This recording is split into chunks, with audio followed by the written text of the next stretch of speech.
Yes, you're tuned to One Network, One Community Network, Port Harcourt Center. Today is Friday, 12th of August 2022. We apologize for bringing the newspaper review somewhat late this morning. The heavy downpour this morning, and the benefits or hazards, if you like, of the construction of a new flyover between location and Rumo-Kutai axis has affected traffic flow. And but we are here, and we are here to present newspaper review.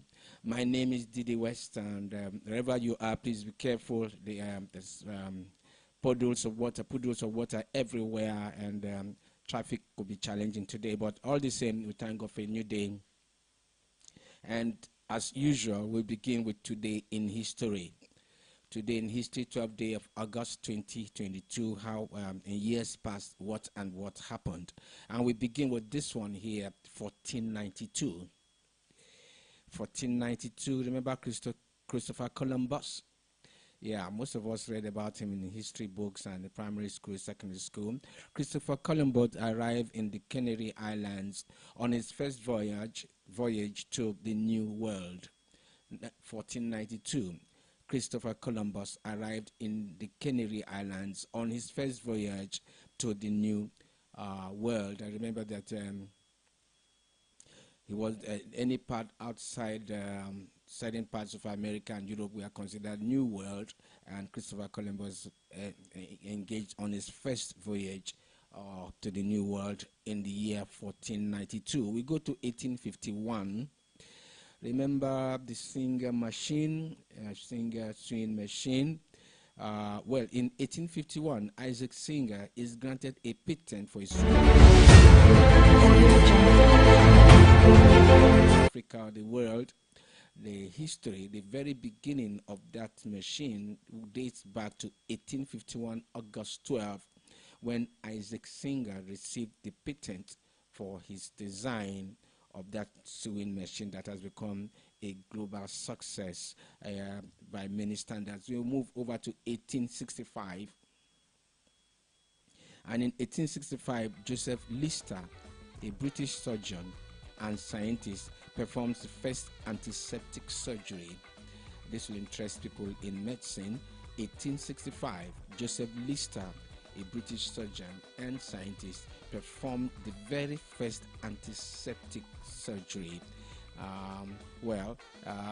That dates back to 1865, and today most people have taken that art, that science, that development to new levels. We go over to 1898.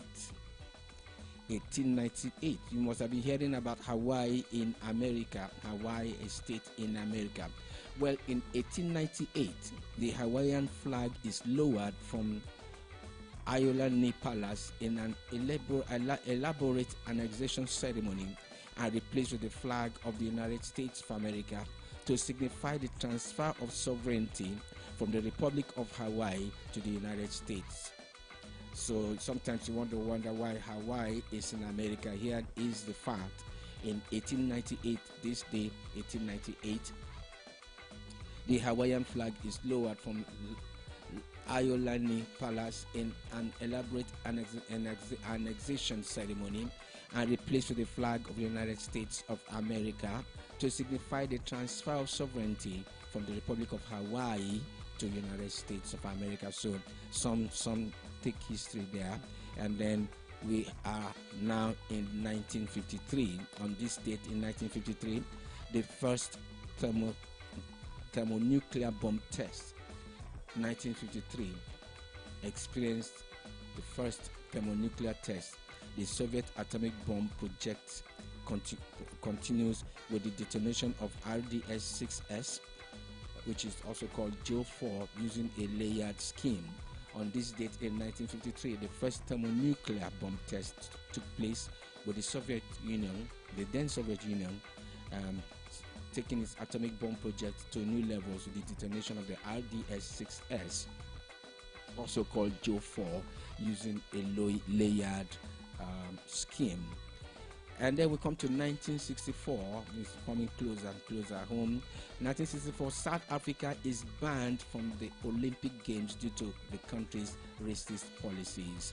That was one of several bans and effects laid against the then apartheid South Africa. Well, in 1964, South Africa is banned from the Olympic Games due to that country's then racist policies. And here we are in 1977. In 1977, the first free flight of the Space Shuttle Enterprise took place. In 1977, the first free flight of the Space Shuttle Enterprise took place. You want to find out more about that and who benefited from that? Well, you go into history books or you go Google and you find details. Then we go to 1981. Remember IBM computers? Most people talk about IBM computers, and all other business stationary business machines. Well, in 1981, the IBM personal computer is released. So if you've benefited from the use of the IBM equipment, one technology or the other, go back to 1981 when the very first IBM personal computer, that's PC, is released. And then finally we come to 1985, and that is Japan Airline Flight 123 crashes into Osutaka Ridge in Gunma Prefecture, Japan, killing 520 people, and it became the worst single-plane air disaster as at that date.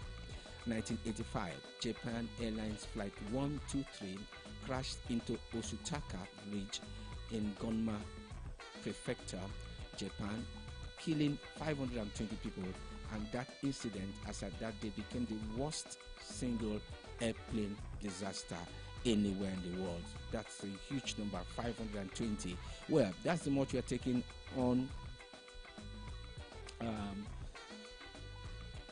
newspaper on history today in history, as we take a short break, and we shall be back with newspaper review. Please stay tuned.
Yes, you're still tuned to One Community Network Port Harcourt Center, and we've come to newspaper review proper. Today is 12th of August 2022. My name is Didi West, and of course you can reach us via telephone, you can reach us via our social media handles, and we can get feedback from you. Yes, we start today with the Punch. The Punch today begins with this worrisome story. Nigeria loses 101 billion naira worth of oil, says OPEC. Nigeria loses 101 billion naira worth of oil, says OPEC. That saddening story you'll find on page 20 of the Punch this morning. And then we have this one here, Malami, NGF on collision costs, over $418 million deductions. Malami, NGF on as the Nigerian Governors Forum. They are on collision costs, says the paper, over a $418 million reductions. I mean, today we started with big money. First it was 101 billion naira. Now we're talking about $418 million. Convert that also went to several millions. And so help Nigeria. God help Nigeria. Well, controversy as Seplat denies ExxonMobil deal cancellation. Controversy as Seplat denies ExxonMobil deal cancellation. Just yesterday, the papers reported that the president has stepped back from the deal, has changed his mind, and now Seplat is saying no, the ExxonMobil deal is still on. You want to find out more about this controversy? Grab your copy of the Punch today and turn to page 20. And here we are with Eddie rules out interference in Ekwulemado's UK trial. Eddie rules out interference in Ekwulemado's UK trial. That is on page 14. You want to find out why the federal government does not want to involve itself in the, well, if you say embarrassing, controversial and embarrassing trial going on with all the sides to the story. Well, grab a copy of the Punch, turn to page 14, you'll see the details, and we go over to the story right beside the Punch masthead, and it says